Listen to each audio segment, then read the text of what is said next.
keep a distance between yourself and your fellow players and stay in that stable group.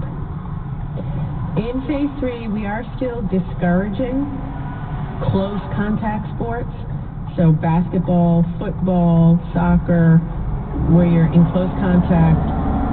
In those instances, youth or people should stick to practices, drills, scrimmages. You can do your football drills and such, but we don't want you playing games, close contact. I'm sure you're going to have more questions. On Monday, the details for youth and adult sports guidance for Phase 3 will be posted at reopeningri.com.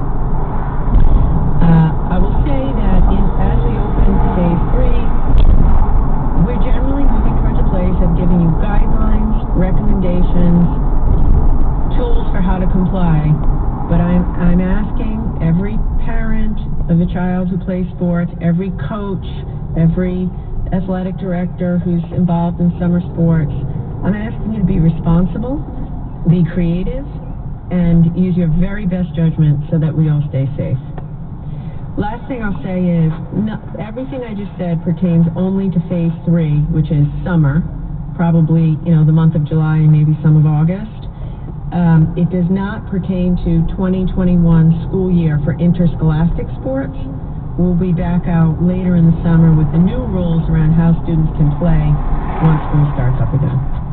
Anyway, I'm excited about that, and I know it's going to be a happy day for parents and kids who want to play summer sports. So once we enter Phase 3, you can actually be playing games again, and it'll be more like regular summer sports.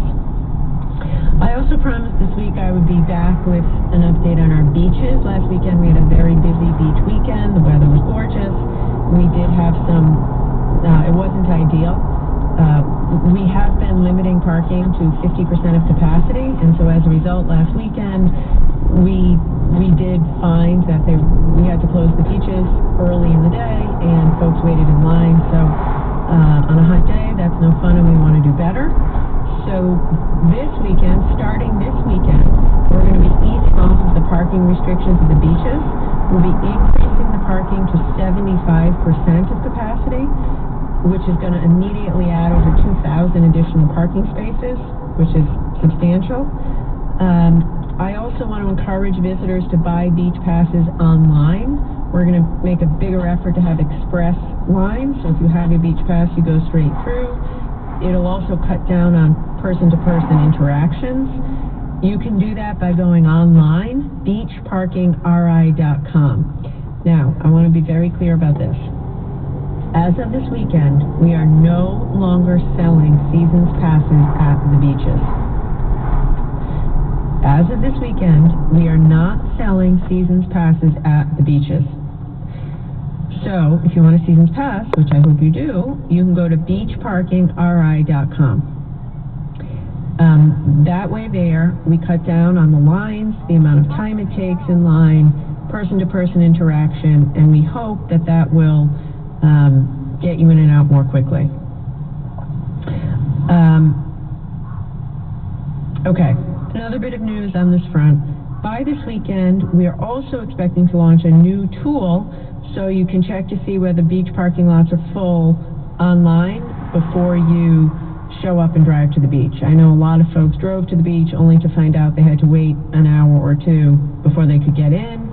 So we're hoping that starting this Saturday, you'll be able to go to riparks.com/beachpass, and you can check on parking lot status of a particular beach at a particular time. We're going to be piloting that. Bear with us if there are some glitches this weekend, but I think that's going to help a lot. So you can go to riparks.com/beachpass and check out if there's a line at that beach. Now, this is all great because we'll have a better beach experience, but I want to remind you, no congregating in large crowds at the beaches. Please bring your mask, so if you have to go to the restroom or you want to go to the concession stand to buy something, or you run into people you know, I'd ask you to please wear your mask when you're next to people for more than 10 minutes, and if you have to go to the restroom or use the facilities or buy food at the pavilion. This is really, I'm putting my faith in the people of Rhode Island. We're opening the beaches more, we're making it a little easier for you, and we're counting on you to follow the rules. But I will say, if in the next 2 or 3 weekends we see no mask wearing at the pavilion, large groups of people bunching up, then I will, in a minute, go back to where we were. 50% capacity or less at the beaches. So let's get this right, let's have fun, and I hope you have a better experience at the beach than last weekend. I also want to talk about testing. So a few times I have been asked about the National Guard and how we're going to wind them down in our operation of COVID, and also how we're going to move our system of COVID response to a more stable place.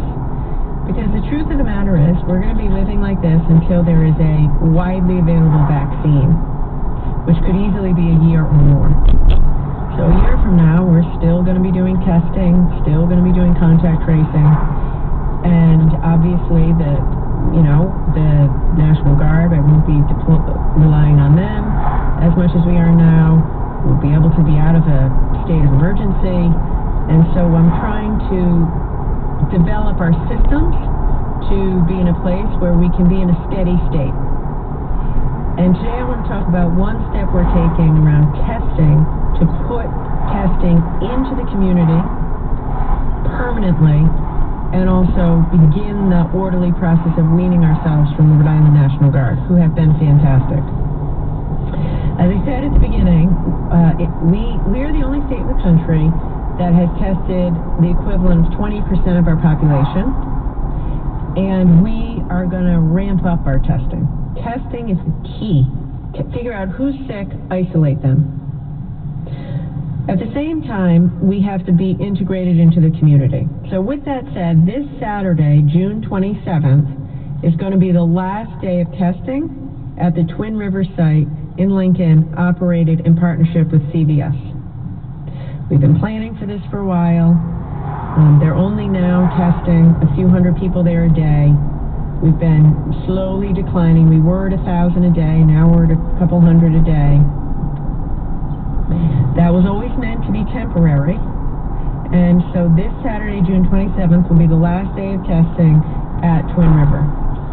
I will say, there were some very dark days a few months ago when I didn't know how I was going to do this or how I was going to meet the needs of Rhode Islanders for testing, and CVS Health stepped up.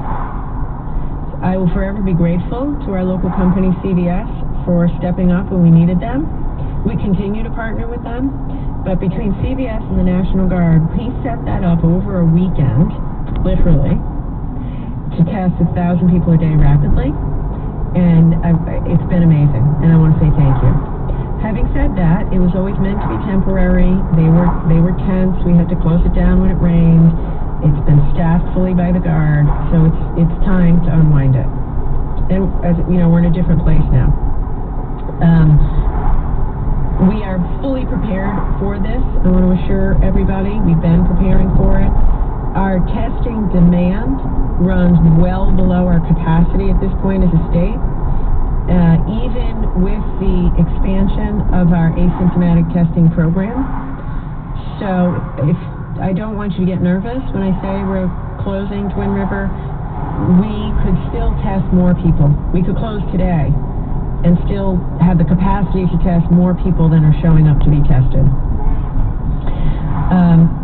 Particularly, we are moving in the direction, as Dr. Alexander Scott has said many times, we're moving in the direction of putting the testing right in the community, integrated into our public health system, integrated into our pharmacy system, integrated into our network of primary care providers, hospitals, and community health clinics.